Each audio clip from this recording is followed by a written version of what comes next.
एक बूढ़े भिक्षु ने देखा कि आसमान से 3 तारे गिर रहे हैं। उसने तुरंत उंगलियों गणना की और उसे कुछ अनहोनी का आभास हुआ। उसी क्षण वे तारे एक गर्भवती महिला के शरीर में समा गए, जिससे उसने तुरंत 3 बच्चों को जन्म दे दिया। जब छोटा दिन उस महिला और बच्चों को मारने की तैयारी कर रहा था, तभी बूढ़ा भिक्षु समय पर आ गया और केवल एक बार में छोटा दिन को खून थूकने मजबूर कर दिया।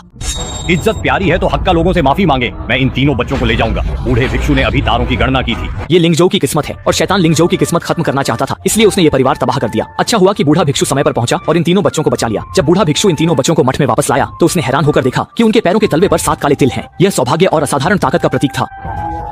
जन्मजात दिव्य शक्ति। मैं कोशिश करता हूँ। अरे वह लिंगजो के योद्धा शेन, वो शेन की अब उम्मीद है। हाँ।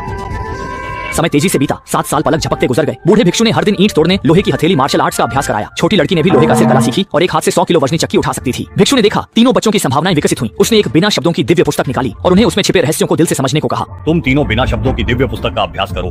कौन? मैं छोटी पॉट हूँ, मुझे कुछ भी दिखाई नहीं दे रहा। बेवकूफ, ध्यान से देखो, इसमें बहुत कुछ है। तुम्हें हमें और भी चलन सिखानी होगी। चलो अब अभ्यास शुरू करते हैं। जन्म से ही के लोग थे, उन्होंने बहुत जल्दी बिना शब्दों की दिव्य पुस्तक को आत्मसात कर लिया। वे अपनी शक्ति पूरी तरह समझ गए। उनकी ताकत इतनी बड़ी कि एक बार में महान गुरु को मार सकते थे। तब गुरु ने उन्हें बताया कि अब समय आ गया है कि वे पहाड़ से नीचे उतरें और अपनी मां की मदद करें। सालों पहले जापानियों ने परिवार का संहार किया था तो उनकी मां बच निकली, बुरी तरह घायल हो गई थी। जाने से पहले बूढ़े भिक्षु ने उनके पीठ पर राष्ट्र के प्रति निष्ठा के 4 अक्षर भी उकेर दिए थे। उन्हें उम्मीद थी कि वे लिंजो की रक्षा करने की जिम्मेदारी उठाएं। गंभीर बीमारी के बावजूद तुम लोग जो अब 55 साल के हो, तुम्हें लिंजो की जिम्मेदारी उठानी होगी। तुम्हें सबको यह दिखाना है कि हमारा लिंजो इतना आसान नहीं कि कोई भी उसे दबा सके।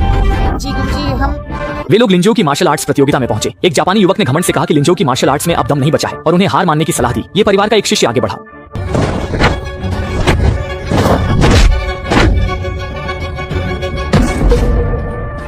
जापानी युवक के घमंड दिखाने पर परिवार के सबसे बड़े शिष्य ने मुकाबला करने मंच पर आया। कुछ ही चालों में जापानी युवक ने उसे बाहर फेंक दिया। दोपहर से रात तक कई लोग मंच पर चढ़े पर कोई भी जापानी युवक का मुकाबला न कर सका। कुछ की तो ताकत छीन ली गई। एक महिला आगे आई और उससे हथेली की टक्कर ली। दोनों की ताकत बराबर निकली। तभी जापानी युवक ने क्रूरता से कहा कि यह शराब उसके बच्चे की अस्थियों से बनी दवा है और महिला के सामने ही उसे पी गया। महिला के मुंह से खून निकल आया। जापानी युवक ने मौके